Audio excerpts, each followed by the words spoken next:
Bonjour les amis, bonjour à tous, bienvenue dans Un jour une carte. Nous sommes aujourd'hui le lundi 17 juin. Bon, j'espère que vous avez passé un bon week-end et que vous êtes prêts à attaquer cette nouvelle semaine comme il se doit. Alors, pour ce lundi, j'ai opté pour le tarot Ostara. Alors, voyons voir. Ostara étant une des fêtes païennes, je crois, comme Beltane et ce genre de fête. Alors, pour le coup, qu'est-ce que Ostara a nous annoncer pour ce tout début de semaine? Voyons voir. Alors, bien, nous avons le pendu qui est accompagné du 2 d'épée. Alors, le pendu, 12e arcane majeur du tarot. Le pendu va nous parler de sacrifice, mais de sacrifice que l'on consent à faire. Ça peut aussi nous dire dans un tirage qu'il faut que l'on sacrifie quelque chose pour en obtenir une autre. C'est aussi une carte qui va nous parler du don, donner de sa personne, donner de son temps, donner de son énergie. Voilà, vraiment le fait de se consacrer pour des causes, pour d'autres personnes. D'ailleurs, c'est une carte qui représente les personnes qui travaillent dans le domaine du social, de la santé, dans toutes vraiment les causes qui sont tournées vers l'autre.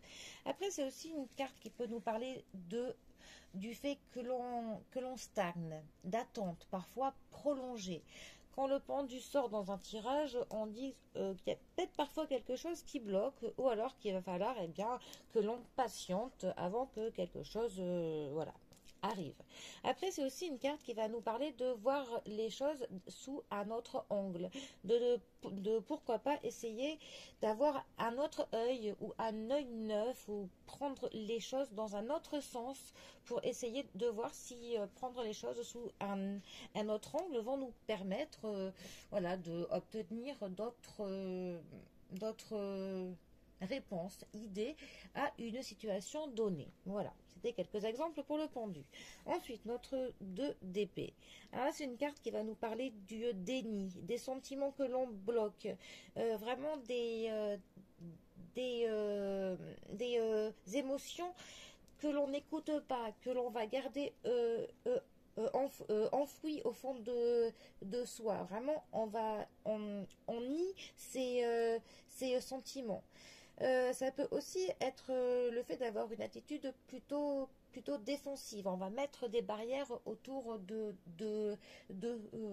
soi. Alors ça peut être pour que l'on ne souffre pas, parce que dernièrement, on a peut-être eu des situations qui nous ont fait du mal, des événements peut-être traumatisants, ou des trahisons, des peines de cœur. Donc, eh bien, pour le coup, on va carrément vraiment se barricader au fond de soi, le fait de ne plus vouloir que l'on nous touche en plein cœur.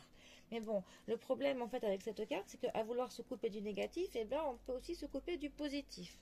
Bon, ça peut aussi vraiment le fait que l'on ne veut pas voir quelque chose, un petit peu le fait de mettre la tête dans le sable, de se couper